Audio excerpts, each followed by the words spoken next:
Hello and welcome to another episode of Tech Condo Live. We're live every Saturday at 7 p.m. Central European Time. My name is Petra Vergen, as you can see right there below.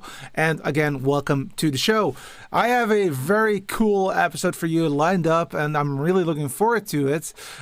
So the first thing that we're going to talk about, of course, is that we're going to talk about the new, it's a year old nowadays, but the new P120 by BirdDog and its sister P110 as well. But before I do that, let's do a quick check of what we're going to talk about today. So let's get this started. And this one also. Boom. Okay, so indeed. First and foremost, a quick welcome. Just shout out where you're from, who you are, and of course I will just do a quick check-in, and of course a warm welcome like I just did. Next to that, I will talk a little bit about live versus short, because this is Tech on the Live, and we also have a Tech on the Shorts. But the cool part is we're going to record it today. Together. So that's basically what we're going to do with the shorts, and I'm going to explain more about that later. Next to that, of course, we're going to talk about PTZ cameras. Very short about PTZ, why I actually invested in it. That might be of interest for you as well. And of course, then we're going to talk about the BirdDog P120 and also a little bit the 110, but we're going to talk about that definitely. How we can control the cameras, because they're robotic cameras, of course. And we will have, a Q&A and a wrap up at the very end of the show. But yeah, like I said, first and foremost, let's talk about who is online live, because we're live every single Saturday at 7 p.m. Central European Time. And the first one that I saw today was Raul. Welcome. Really appreciate you for taking the time and effort to be there. And of course, MT was also part of the early bird, so to speak, as he is always. Really appreciate you for being here live and direct. Also, Nils is in the house. Robbed the top position of the chat. Well, but for very short, because before you know it, you were already not at the start. But no worries. I love that you are here, and I think that that's way more important than being on top of the chain. Veal is also, of course, here live from Finland. Absolutely fantastic. Jason, who's also from Canada, he is also here. Welcome, Jason. And Jason, thanks for reminding me last week to also switch on Facebook, because I forgot. So I did not forget it this time around. So if you're on Facebook, please chime in, chat. Know that a lot of our community is on YouTube, not so much on Facebook, but you are still important to us as well. Then I see some topics about the camera itself. I will be talking about that later. I also see that Gerard is all the way here from Stuttgart in Germany. Welcome, everybody. Absolutely fantastic. I see the questions about the P120, about the other tracking feature, and NDI-HX, etc. I will definitely talk about that later. But before I do, here we go. Boom. The first super chat of the day. 279 Canadian. Thank you so much. Thank you for these informative walkthroughs. Absolutely fantastic, Jason. Really appreciate you for sending money to me. I'm very humbled by that, because it will also help the channel, of course. Neil says, I saw Raul first too. Apparently, MT was too early even for YouTube to recognize. That is correct. He was actually there. I posted the channel updates. I believe like two days ago or something, and he was already seeing it like very, very fast. So that was really cool. And still continuing the check-in, I see Bill all the way from Chicago. Welcome. Absolutely fantastic. If I forgot you, sorry for that. But I will talk about the two components. That means the protocols that Jason is talking about, and what Veal is also talking about, the other tracking functionality. Welcome, guys. But before I do that, I do want to say that I actually messed up a little bit the start of the show for some reason, and I need to figure out why, because I had a new opening for the show. I'm going to show it to you anyway, just because it's really cool.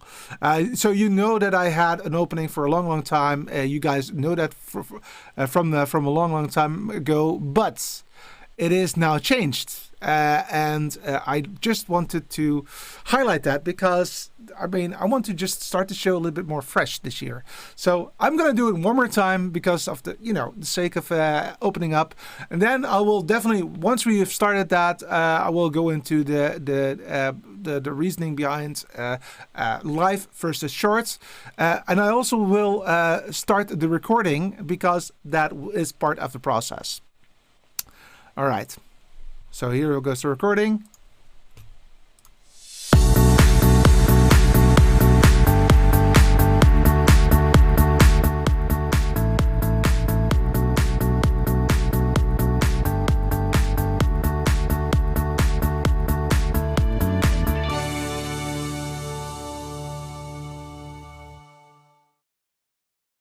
And welcome everybody. Welcome to Taekwondo Live.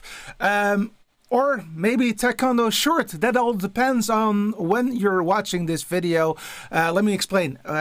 We have from 2023 onwards, we have actually two different videos. The live show, which is about an hour, and we can definitely have a lot of time to interact with each other, to ask questions, to maybe also provide me feedback on the things that I do wrong, because I am also just learning on the job as well. So that's the live part of it. But I can imagine that for some of you, an hour's worth of watching is a little bit too much. Hence, moving forward, if we have a episode that it might be good to have a shorter version of, let's say 10 minutes or so, we will also have a Taekwondo short. Not the same as YouTube shorts, but Taekwondo short. So that is what it is at the moment. Okay, so today we're going to talk about the P120. And the P120, actually, if I will show you what we'll talk about today, we're going to briefly talk about why I've chosen for the PTZ camera in the first place. Then we're going to walk through the hardware of the P120, and of course we're going to talk about also how to control it. I am live, so I do see the chats still when I'm recording this. So first and foremost, let's talk about why PTZ camera in the first place. So a PTZ camera is a pan-tilt zoom camera, so it's a robotic camera, and what it allows you to do is that you can put a camera in a remote location where you cannot really have a big tripod and a person behind it, so it's a little bit smaller from a form factor perspective. But also, like me, if you need to do multiple jobs and you can't always get camera operators for that job, then it might be a good idea to have a few PTZ cameras, to be honest. And those PTZ cameras together, for example, 3 of them, you can actually make a very dynamic show with 1 or 2 people, one for the production and one for beside the camera. And if it's really easy, and believe me, there are possibilities of making it easy, then you can also do that yourself. But then you need to prepare a lot up front, and you need to really know what is going to happen. So, but for most for smaller companies like myself, a PTZ camera is really interesting. So that's where the P120 comes into play, and I got one right here. As you can see, this is the beauty. It actually comes with a nice cap, a nice OLED display. That OLED display is really important because that will allow you to see the name of the BirdDog camera. You can actually also give it your own label, like for example camera 1 or cam 1 in my case. You can see the resolution, in this case 1080p 50 for example, but it can also go to 1080p 60. By the way, I forgot, this is an HD model, and we're going to talk about the BirdDog Range in just a bit, so that you know where it goes into and why this is the one that I actually decided to purchased myself. This one is actually a purchased myself product. BirdDog doesn't, well, maybe they know by now that I'm going to talk about it because I did tell them, but I actually am not obliged in any shape or form to discuss with them prior what I'm going to talk about. So you will see a lot of positives, maybe some negatives, but it's all aimed towards this product right here. I will also give you a full walkthrough in just a bit. As part of the short and live show, there are the possibilities for some comments, so please go ahead and talk about that. If there's a question, I will definitely check that out.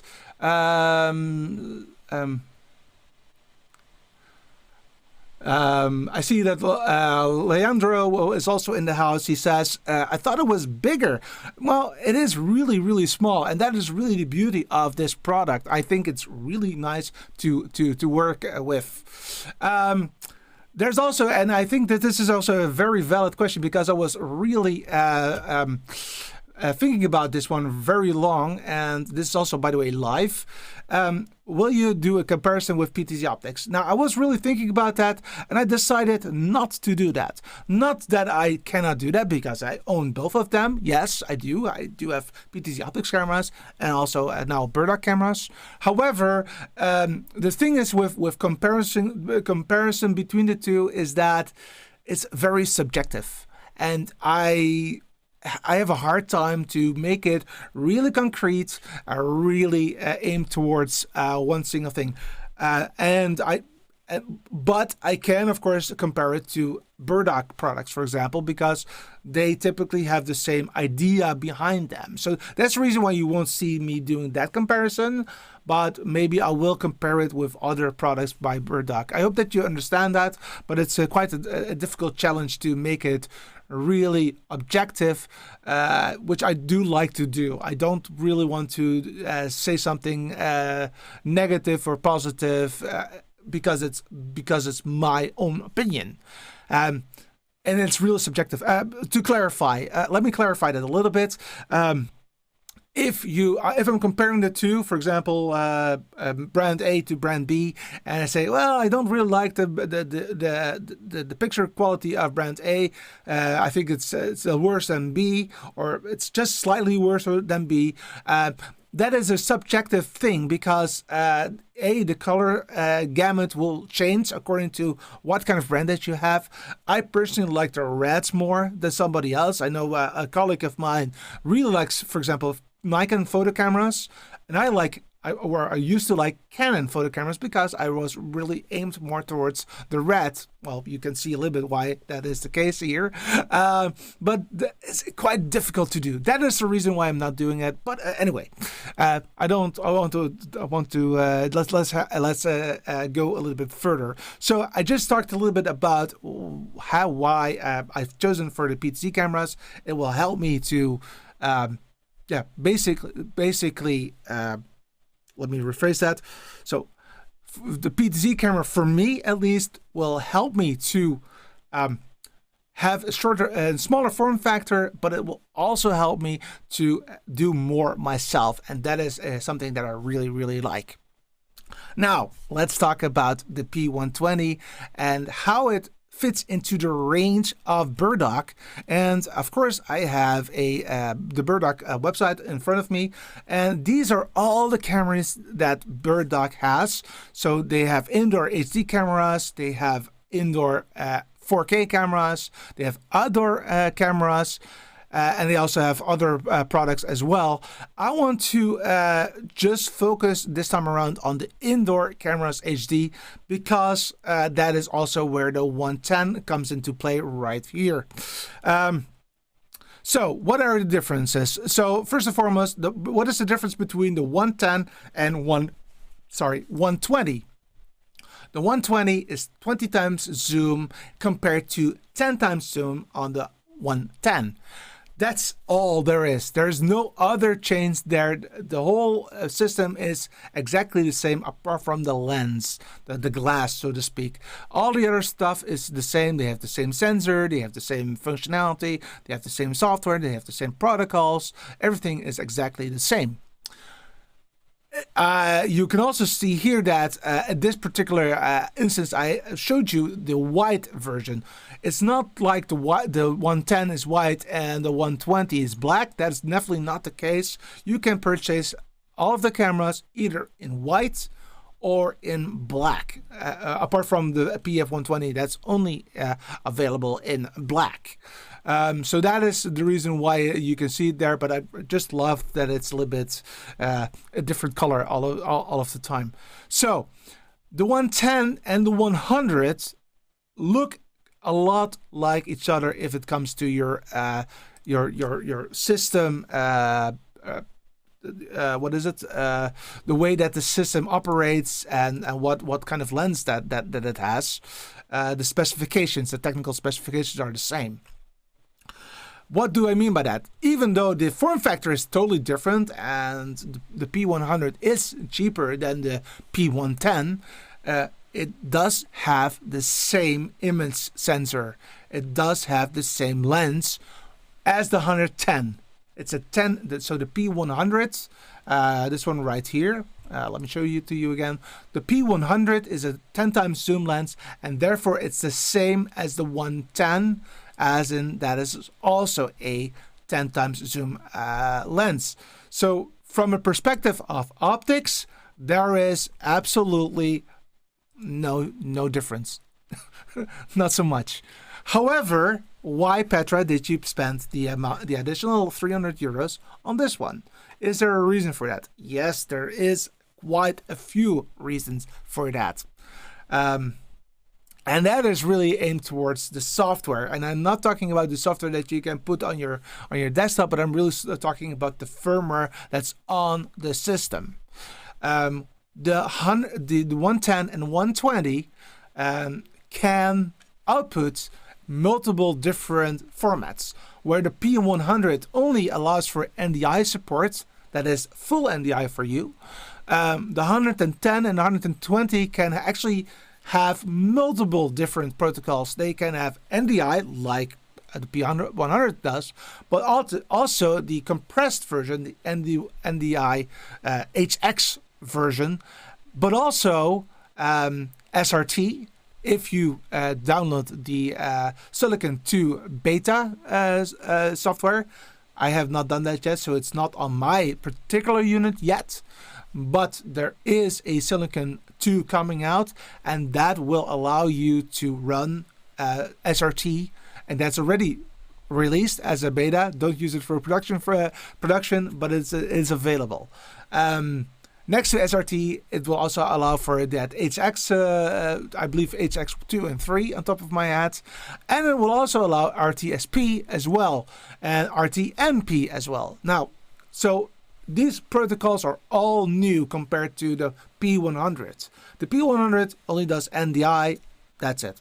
This one does all of that, which I think is really important because, for example, SRT allows me to remotely control or fetch that video feed remotely and push it into, for example, a vMix Cloud instance or any other cloud versions. So I actually can run, for example, a replay functionality with those BirdDog P110s and 120s all the way somewhere else in the Netherlands or all the way in the US for the sake, and just run it and use it. So that is really interesting, and that's also where the BirdDog Cloud comes into play as well. So from a perspective of software, this is definitely a better option than the P100. So that is something that you might want to think about. If you look at the hardware, and this is where we start the walkthrough, you'll see that it has a nice lens cap right here, and this is the let me get this off. There you go. So this is the lens. Again, this is the P120 P120. So this has a 20 times zoom lens, and it has a very nice dome. You can see that you can just wiggle around with it a little bit. And this is the back of the unit. And let's talk a little bit about the back. Let me make sure that you can see what I'm talking about. And let's start on this side. So first and foremost, it has a DC input, so you can power the device. If you do not own or have a PoE network switch, you can still charge it with the adapter that you'll get with the unit. And of course, not only the adapter, but also the cable that comes with that adapter. That being said, in my particular unit was only a US cord. Now, in my opinion, it was not a big deal because I'm not going to use it, but it's a little bit awkward that in Europe you have a US cord. But okay, that's what it is. So that is that. Then let's go ahead. So you have an HDMI output, again only HD. Then you've got a NDI output and PoE input. So you can on this particular entry. So there you go. This one right there is a network cable. And with that network cable, you can run power to the device. You can run control to that device, so pan, tilt, zoom, control. And above that, you can of course also get the output of the camera via NDI or other protocols that I just explained to you. Next to that, of course, you have a SDI connector right here. So you can also run a 3G SDI port, which allows you to have an HD signal with SDI. Personally, I always use the SDI port, but in some cases, the HDMI port is really interesting as well. Then we have, let me go this route. Oops, it's quite awkward to see yourself in the mirror. Here, that's this one right there. Yeah, that is a RS. What is it? 322423. Let me check. RS doesn't stay. Oh yeah, there it is. An RS 232 and 422 port. So that's all for control via I would say an analog a keyboard. And then below that you have the possibility to bring an audio, and you can also firmware update the camera via that USB port.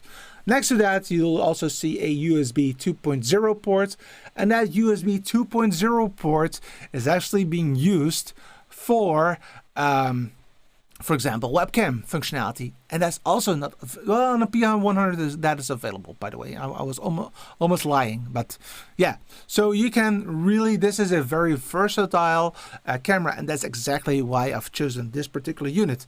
Now, I'm gonna give you one negative about the back of the unit. So the issue that I'm facing all of the time is that if I put a network cable in this one, there's a ridge right here, and it's really difficult to put your finger in it so that you can clip out the network switch. So the network cable, I mean. So as I'm using this for outdoor location work, I of course need to do that a lot of the time. So I actually stole a spoon, a coffee spoon from my my kitchen cupboard, and put it right here so that if I need to get it out, I can actually use that as a finger thingy. So that's a little bit of a small issue if it comes to the look and feel of the product. But that's actually the only one if it comes to the hardware of the device. Next to that, you will see here on the back a rubberized one, and that's really cool because with the rubberized one, you can of course indicate that this is camera 1. Like as I said, I actually bought 3 of those units, and in the box, and I will show you the box in just a bit, you will also get these really cool little rubberized 2s and 3s. If I'm not mistaken, I know that they told you if you really want to purchase more than 3 cameras by BirdDog, they will create the 4 and 5 for you, or 6, whatever you need. So it's not like that there's only 1, 2, 3 and that's it, but it only comes with 1, 2, 3 and that's it, but that's totally fine indeed. So basically, and then of course you have the bottom. This is where you have some dip switches which I don't use. And of course you also have the possibility to mount it on a tripod. And if you look at the front, you'll see here a light. Light is right there. And that light is an indicator light. It's not really meant for video production work. It's just a light that basically acts as a heartbeat to say, "Hey, it's all okay. I'm ready to go. I am ready to run and work." So it gives you some idea of how things are going. On top of the unit, and that's this white thing right here. This is what I think they call a what was it called again? A hawk or whatever. I forgot the terminology a little bit here, but basically it's a full. This picture is really good. It allows you to see the tally light from all aspects of the system, so you can see it from the back, from the front, and from the top, and that allows you to know that the talent knows where to look. So switched off means it's not at all selected. Green means it's selected on the preview of your device. Red means it is live. So this is really, so my picture that you see right here would be red if I would use the PTZ camera for this one. This is a Sony a6400, by the way, just to clarify. So that was a short walkthrough of the hardware. So let's check the comments so far.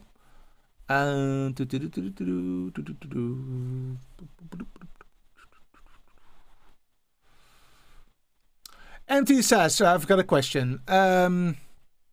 How much of the delay is RTSP, SRT on my PTZ optics? The difference between HDMI, SDI, and RTSP is around 3 seconds. I do not know that yet, MT, due to the fact that RTSP does not work yet on the BirdDog. It is part of the silicon, so it will become a free update once it becomes available. However, it is not yet available, so I'm not able to test this yet.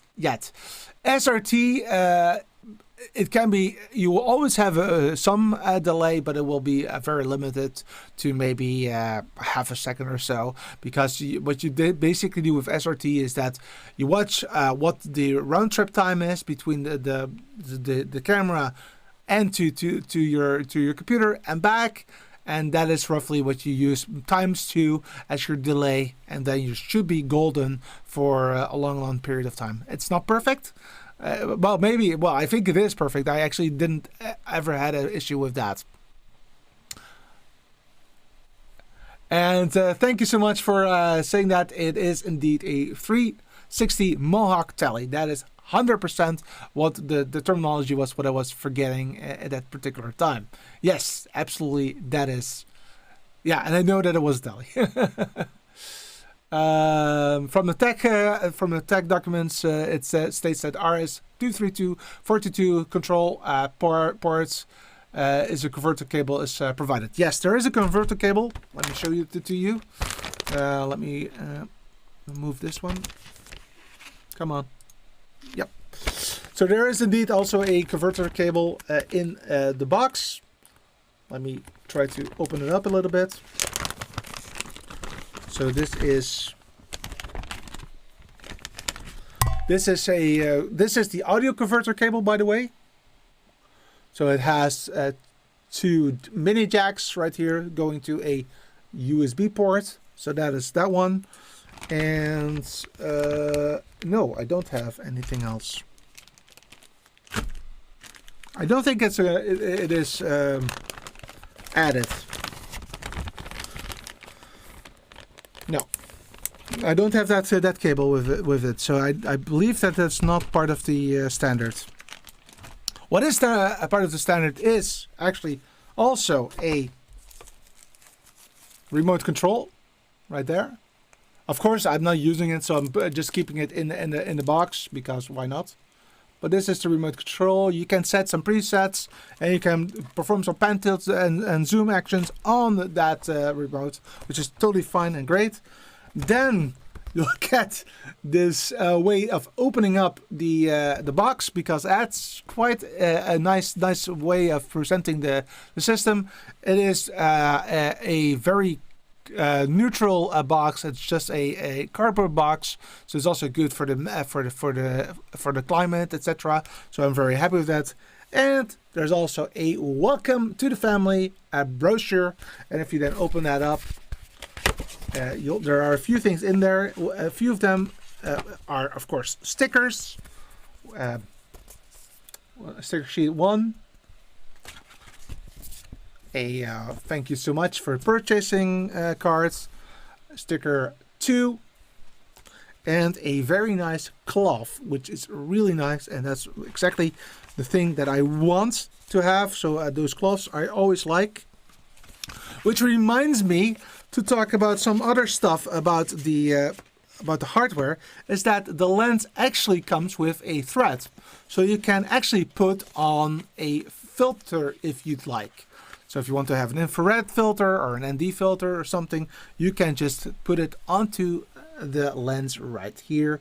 And that is also something that was not available on the P100. So that's additionally a good functionality right there for you. Let me think. Veal says, does the tele work with the A10 Mini through HDMI? I don't believe so.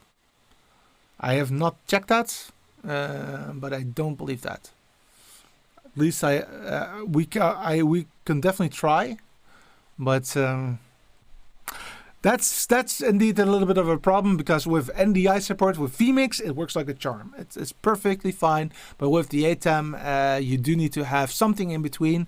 For example, the way that you can make it work is, for example, if you would use a Scaroid device like this one right here, you can actually add an additional feature for it, so that it will push a NDI signal to that camera, say, hey, the tele light needs to be green, or the tele light needs to be red. But that is, yeah, then you need to have something additionally to get that work. But it might also work with a companion, maybe, I don't know. So that is the hardware part of it. Now I do want to actually show you a little bit how it looks like in action. So what I'm going to do is then I'm going to put it onto the demo desk. I will switch it on, and we'll walk you through the whole shebang. And let's get things started. So in order to give you a little bit of an idea on what to expect, I did create a nice scene. This is the scene right there, and I will be putting the camera right there. And once I've done that, I will also, of course, show you the box, which I still didn't do.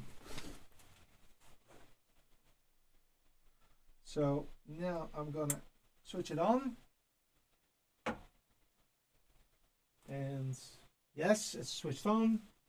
Give it some light.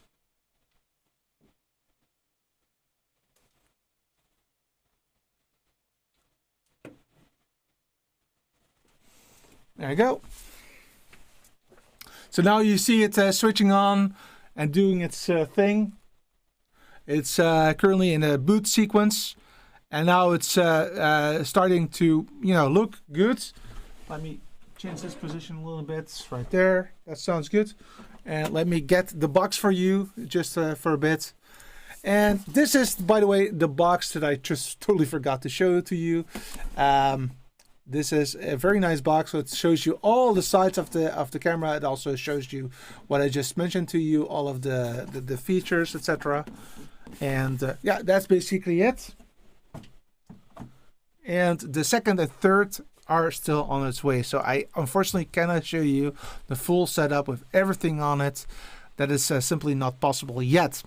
So I think that it is ready to rock. So so yeah, again, so now at the moment you see that the camera does not know that it's live or so. So I can actually show you that once I put it into the preview, it becomes green. I'll just remove it from the preview, and I will add it to the preview again. It becomes green, which is a fantastic situation right there. So, right, we're done. We have the setup done. Now we can look at how beautiful it is. And I have to admit, it doesn't look very good at the moment. So this is, I promise you not to compare it with other brands, but this one is not subjective. This is objective. Out of the box, I would state that the BirdDog does not look as good as a different camera. The camera that I'm actually showing you this with is out of the box better than this one. However, you can make the BirdDog really shine, so that's okay. So let me show you how good it looks like at the moment. There you go. That doesn't look that great, does it? Right? It looks very bad. So let's start to fix that a little bit for you. So what I've done is that I actually created a slide to bring it into the cam control application to start to fix it a little bit. Let me also make sure that it's also oriented correctly right now, like so. And then let's use Cam Control, which is a BirdDog product that you can download for free. And let's just get that there. And oh, it's already looking a little bit better because of I don't know why. But anyway, let's go to the exposure, because the first thing that you always need to do on these machines is set the exposure to, for example, manual, like I did right now. And then the shutter speed is indeed twice the amount of the frequency. So if it's 1080p 50, then the shutter speed of 100 is perfect. If you would have 60, it would be better to have 120. But for now, I am going for 100. I do like this a lot already. I think that the gain can be quite a bit less, way less actually. And maybe even the iris also a little bit less. Now, let me check the slides a little bit in a bigger aspect, because what we're trying to do is that if I will focus on the card in the center, right there, I want to make sure that the black is really black. Let me hit auto focus. There you go. So I want to make this here really black. And I think it's really close, so I don't think that I need to do a lot. So maybe just one more less. Maybe this one also one more less. There you go. I'm starting to like this one. Yes, I like this. So now this is what I have here. So basically what I did was that I put this one on exposure on manual. I made sure that the shutter was 2 times the frequency, and then the iris is set to f3.4, and the gain is only 4. And the reason why that gain is so unbelievably important is that the more gain that you add to your mix, the worse your quality will become, which is a bit of an annoyance, to be honest, right? I do see a good comment, and I want to definitely talk about it a little bit. Nice software control. I totally 100% agree with that, MT, though I do have one little nitpick on that, is that cam control is only available on Windows. Yeah, just like vMix, of course, but I would very strongly recommend BirdDog to not only have cam control on Windows, but also on Mac, because I believe that you're ruling out a lot of people, which I don't think that that's a good thing. That being said, your comments are getting here in this studio on a MacBook, on a MacBook Air, and I am running vMix, of course, on Windows. So for me, it's not a big problem, but I can imagine that for other people, it's quite an annoyance. Also, I see Eric saying something else, and that's exactly what I wanted to achieve with my setup. That is a nice depth of field setup. Correct. That was the intent of the setup right there.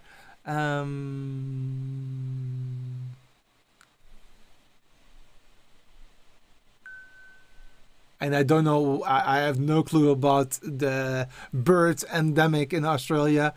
So I don't know. This looked like a Wally from above. Yeah, that is a Wally from above.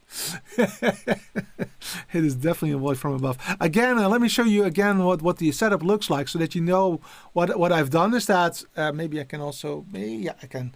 So I've added that color card right there. Some deck of cards, especially because of the white, so that we can really see what is happening there. Of course, some cool parts and something very far away. By the way, from left to right, that's about 1 meter of space, so it's not that big. So there was also a question earlier on by, let me check who had that question. Check.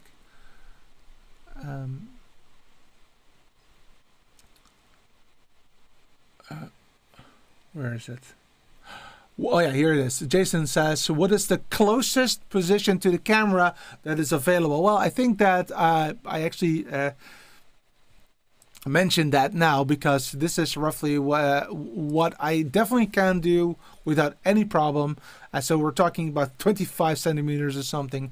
It's really, really, really close. Right there. And I also saw other questions. Auto tracking, we're definitely going to check about that later. Were there any other questions? The delay we already talked about.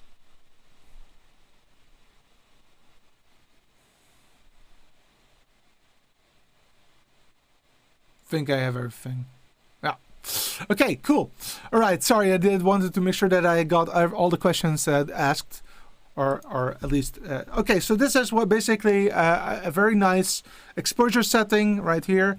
Next to that, of course, you have the white balance, and what I really like about the white balance here is that let me remove this one. Is that yeah, you can also set, of course, the auto and indoor, etc. You can also do it manually. And what I really like about this P120 is that you can also set the color temperature. So maybe I want to add a little bit of a color temperature right here, maybe make it a little bit yellow, or maybe not. I think that this is quite true to life at the moment. So I'm going to stick with this coloring at the moment. So that's all another thing. If you try things out and try to understand how everything is working, you just need to figure out what you see in real life and then make it roughly the same. What you also can do, which is really cool, is that you also have a color matrix, so you can actually really dial in. Why it doesn't? I have no clue why. For some reason, it doesn't scroll down for me at the moment, but there you go. So if you want to give more gamma, you can do that. So you can magenta. You'll see that the picture is a little bit more magenta-wise. So let me show that to you. Look on the right-hand side of the color chart. So you see it's becoming more magenta rich. And if I turn it back, you'll see that it turns to a bit more normal behavior right there.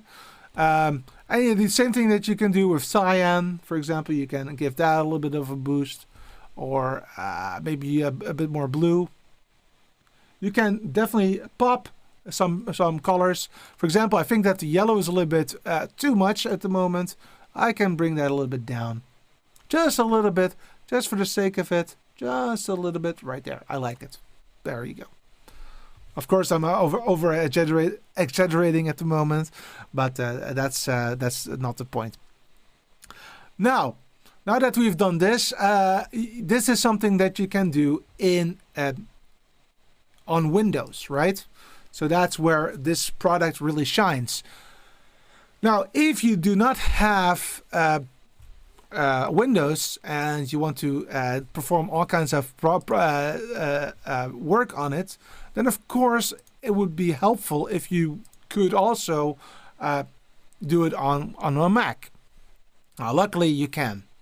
So I'm gonna do this from the camera control because it's a little bit easier. But there is this link option right here, and if you click on that, it will automatically open up a browser window. So basically everybody can use it, and it has actually a dashboard. So here you can see that it's running at the moment with a CPU usage of 23%. Its only bandwidth is 14%, so you still have a lot of bandwidth. So yeah, three of these cameras will definitely be possible on my network. And you can also see what the video format is right here. So that's 1080p. Let me increase the size a little bit for your convenience, like so. So you see here the video format right here.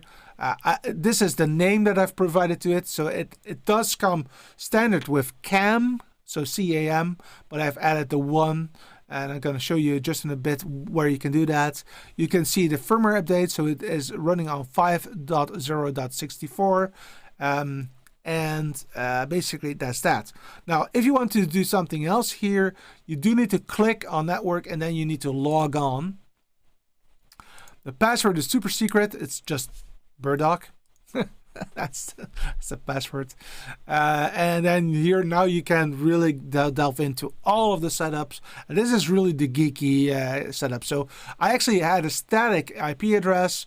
The reason why I do static IP addresses is really aimed towards me having a local area bubble if I'm on location. I have all of the video equipment on a local area network, so I don't care about DHCP. I don't make it as easy as possible, and the only thing that goes out is either an ATEM switcher that acts as a streaming system or a web presenter, one of the two. So that's the only thing that actually goes out to the world. All the other stuff remains in my own network. So the control of the BirdDog, the picture of the BirdDog, is all internal to the system. Now going back, here you got the system information. So here you can set the password. I'm not going to do that. Here you can also reboot the system right here. And of course you can also provide all kind of access management. You can actually have an NDA group list, etc. Not gonna do anything about that. And here you also have the baseboard update, and this is really something that I actually needed to do when I got this BirdDog, because in all fairness it didn't work from the get-go. So there was a firmware problem. The firmware, what actually happened was that it wasn't stuck in a reboot system. I actually needed to install the latest firmware to get it fixed. And I will make a video because I still have 2 to come. If I need to do an upgrade, I will make a separate video how I did it so that you can learn from it, because it's not really difficult, but there are some things that you need to know before you can do that. Now with the firmware update, it works like a charm. That I can tell you. Then you've got the AV setup. And this is really where you can do all kinds of different things. So you can use comms. So BirdDog does come with a comms functionality. So you can actually add, listen to a director from a remote area. Why you want to do that with a PTZ camera is beside the point. I have no clue how to do that. But of course, BirdDog does also have encoders, and then it makes perfect sense. You can switch on or switch off the OLED. By the way, I forgot about the OLED to talk about that. On the OLED, you see the BirdDog name. You see the BirdDog label, so in this case, Cam1. and you see the protocol, so the resolution and frame rate, and you can also see once it shows the frame rate and the label, you know you're good to go. You can then it's all up and running. Oh, and you see the IP address. Not different. That's extremely helpful that you can see the IP address. Then going back to this NDI managed, you see a lot of different things. Actually, everything here is standardized with a few exceptions. So I did change the name from Cam to Cam1. That's right here.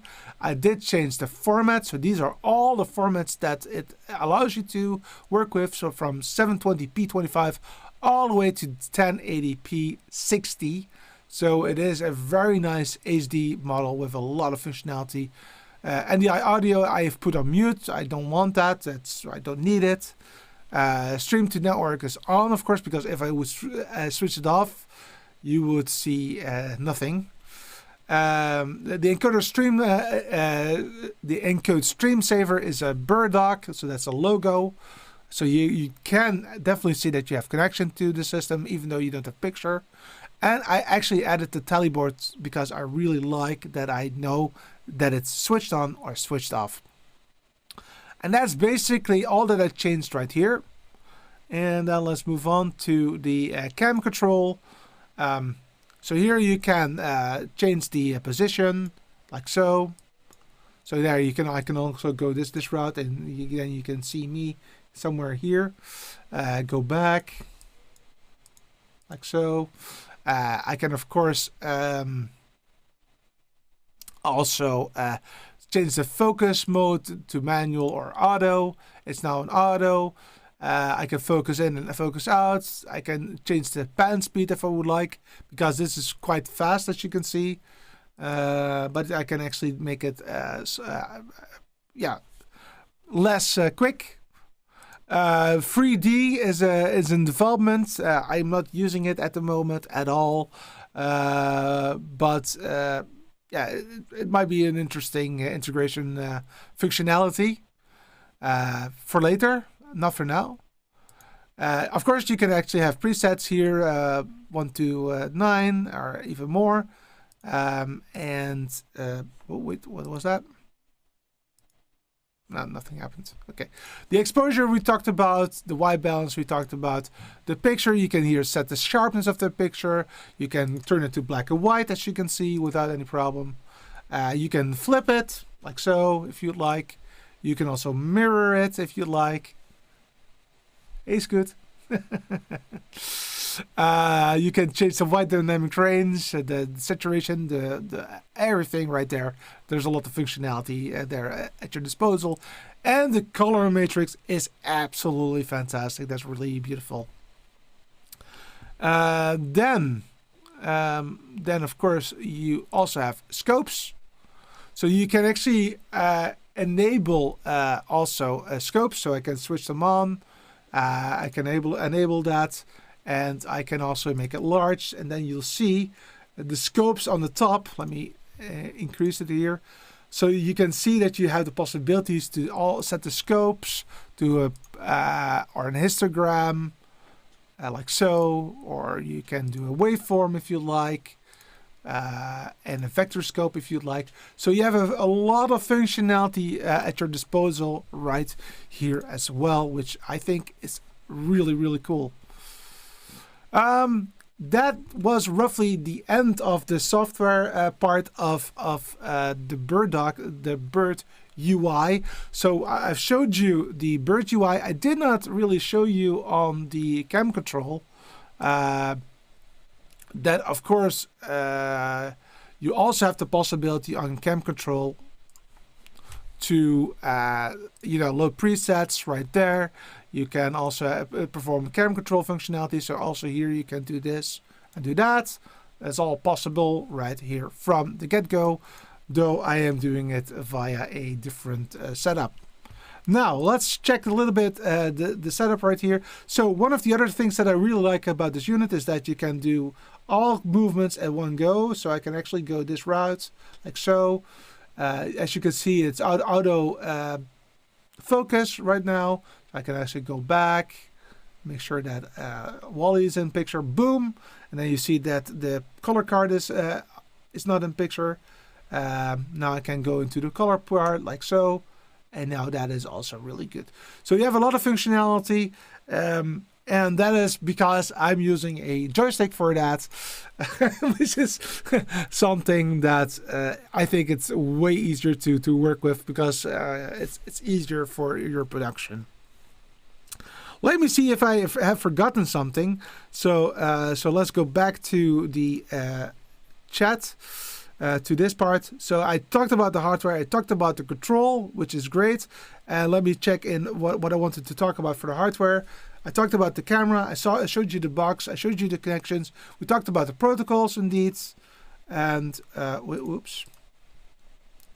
And next to that, we also talked about the camera control, BirdDog UI, BirdDog Cloud. I did not talk about.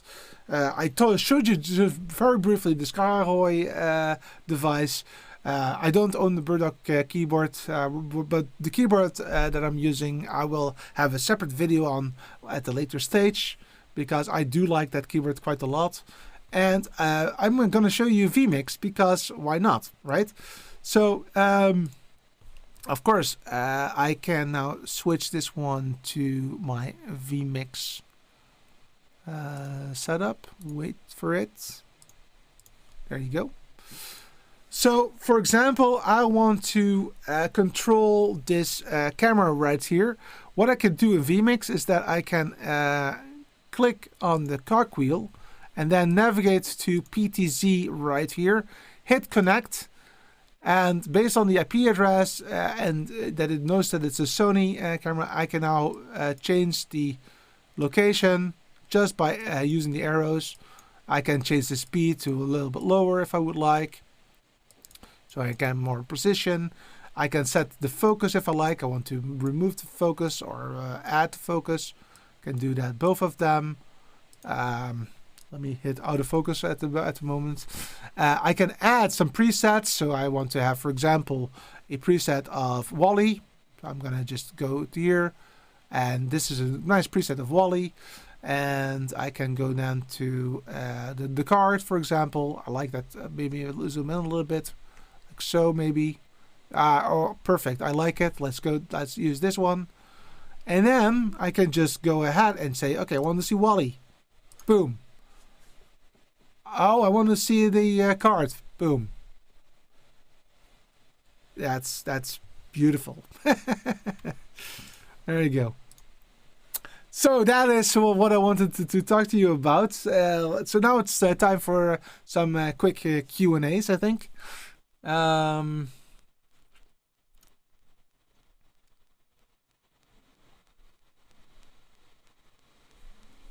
lot of questions are coming in. That's just good. So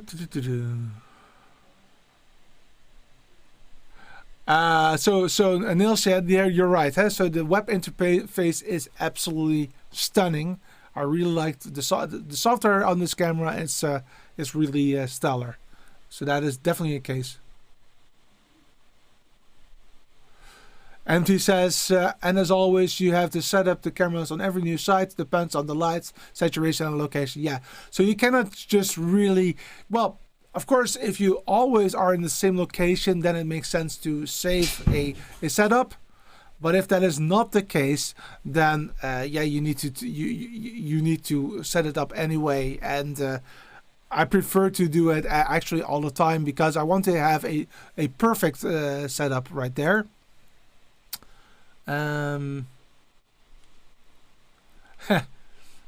Yes, those were Star Wars cards. Absolutely, you're right. Which scenarios are you going to use it? So, like I said earlier today, I'm going to use this camera for on location work. Specifically, I would state for plays.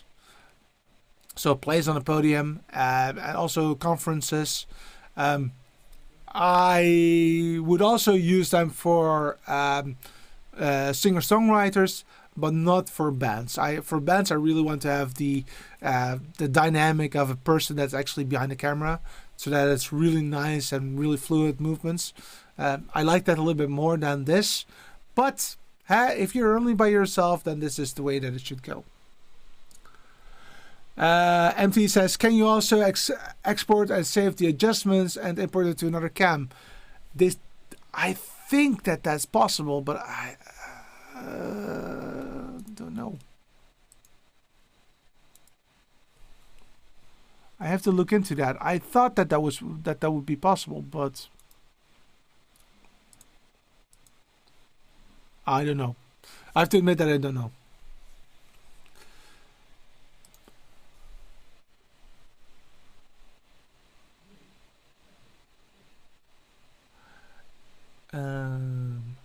How slow can you pan? That was a question of Bill. Well, let's try it out. So what I do like about the pan movement, by the way, is that it is adaptive. So if I'm really zoomed into something, it will automatically change the speed of it. So it's not like it's very fast if it's very much zoomed in. It will adjust the speed automatically. So for example, if so the beauty of this is that I can actually make it very slow. So this is, I can actually be a little bit slower than that. Nah. So this is already quite fast, right? So let's get the speed down. Let's try it again. So this is roughly what I can do with it. So really slow. And then maybe back. I think that this is a very nice setup right there. Let me change the pen to what I'm used to before I forget. So that's very slow. Bill says having the IP address on the LCD is really useful, especially if you are on someone else's network using the HTTP. I totally agree with that statement. And thank you so much, guys, for looking the technology parts up. It's a very, very nice lens and functionality right there. All right. I think that I have everything that I wanted to talk to you about today. So, in general, I would state that the BirdDog P120 is extremely nice versatile setup. Looking also at the silicon installation that they want to, the silicon update that they're planning to provide to you in the future. I would state that that is a fantastic idea. So if you look here, this is what I'm talking about, the silicon updates. So it's a beta, so not for production. So if you look at the release notes, it's from the 6th of January. Here you'll see that it is for all cameras except for the P400 and P4K. And it supports SRT and NDI HX streaming protocols. There you go. So there's a lot of functionality available, and I am really looking forward to that, especially in conjunction also with BirdDog Cloud, which is something that I'm actually extremely interested in to find out what that is. That was really nice panning. Yeah, I thought so myself as well. And this was a great overview. Well done, Petro. Thank you so much, guys. That's all that I had in store for you today. I hope that you liked it. I definitely liked it. And I actually wanted to show you one more thing. Is that, and I definitely will talk about it a little bit better, is that I have a new setup, as you can see right now. So that will be something that we will definitely talk about at the later stage. But I still need to iron out a little bit more before I actually really am ready to really show it to you. Raoul says, I think I will buy one or more for my collection. That is so amazingly cool. And Eric says, I love seeing hardware demos. Thank you so much. Thank you so much, guys. Have a fantastic day. So I have been recording this video also to hopefully make this a 10-minute overview. This is the first time that I'm doing that, so it will take a little bit more time to get it over to you guys. But I think that this is going to be really, really awesome. So I'm going to stop the recording right now. And thank you so much. Have a fantastic weekend, and I'll see you next week, where we're going to talk a little bit of a different topic. Of course, we definitely still need to talk about the ATEM, because we're going to do that on a monthly basis. And I thought to talk a little bit about what ATEM is best for certain topics, certain gigs, or certain areas, or certain work. So if you have an idea yourself about when you would use an ATEM Mini, or you want to use a ATEM Constellation or whatever, please write that down in the comments so that I can take that along with the idea, because it's a little bit of a a political one, because it's my opinion, but I also like to have that discussion about what you guys think. So that's next week, comparing the different ATEMs from the ATEM Mini all the way to the Constellation, and also to the Constellation 8K, which I don't own myself, but I will go through the whole shebang and I will pinpoint, in my opinion, what is best.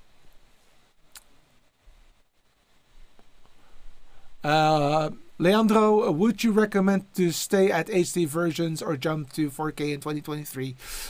It is on purpose that I'm using HD, because I will most likely not go to 4K, because it's a lot of investment, and my client base typically doesn't have multi-thousand euro budget, so I have to keep it lean and mean from all perspectives. Hence, I will keep it to HD. But if I would start now new, I would have gone for 4K. So that is maybe a bit of an idea for you.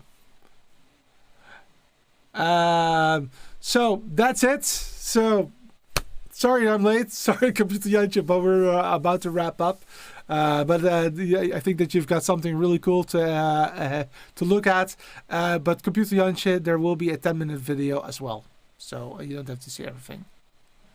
And indeed, like is stated here, smash the like button if that is possible. And of course, don't forget to subscribe to the channel if you like this kind of content. See you next week, same time, same channel. Have a fantastic weekend, guys. Bye-bye.